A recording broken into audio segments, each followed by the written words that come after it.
26 წელი გავიდა იმ დიდი ტრაგედიიდან, რაც საქართველოში დატრიალდა 1999 წლის 9 აპრილს.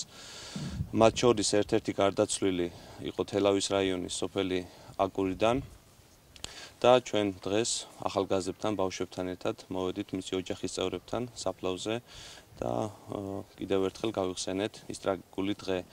მე მინდა მიუსამძიმრო ყველა გარდაცვლილის ოჯახს, ასევე მინდა მიუსამძიმრო ყველა დაზარალებულის ოჯახს და ვთქვა, რომ 1999 წლის 9 აპრილი იყო საქართველოს ერთიანობის, საქართველოს თავისუფლებისთვის ძალიან მნიშვნელოვანი გარდამტეხი დღე, სადაც ჩვენმა თანამოქალაქეებმა, ჩვენი ქვეყნის შვილებმა ძალიან ღირსეულად იბრძოლეს იმისთვის, რომ ჩვენი ქვეყანა დღეს ყოფილიყო თავისუფალი და ერთიანი.Ისთვის პირადად როგორც ტრაგედია, ასევე სასიხარულო ამბავიც იყო მათი გარდაცვლილების მხრიდან მოიპოვა საქართველოს თავისუფლება და იმედია, რომ ჩვენ მომავალ თაობას მათი გმირების სახელებს გადავცემთ, არასოდეს არ უნდა დავივიწყოთ და რა ვიცი, ყველა ქართველი ერის ვალია, რომ მათი სახელები გვახსოვდეს ყოველთვის.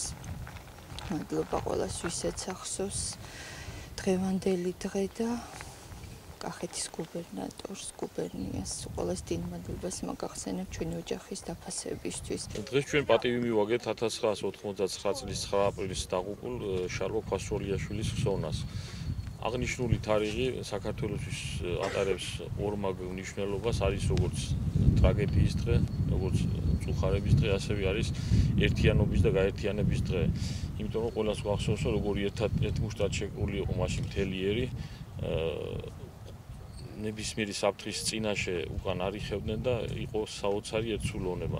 აი ესეთ ერთსულოვნებას ვისურვებდით დღესაც ყველა პარტიის წარმომადგენელს, ყველა ადამიანის მომხრეს, ყველა რელიგიის წარმომადგენელს მოუწევდი მე, რომ ისეთივე ერთსულოვნება და ისეთივე ერთმანეთის სიყვარული იყოს, როგორც 9 აპრილის უფევ და 9 აპრილის შემდეგ ნამდვილად მოხდა გარდატეხა ეროვნულ მოძრაობაში და ძალიან დიდი როლი ეკუთვნის ამ დღეს, რომ საქართველო არის დამოუკიდებელი და თავისუფალი.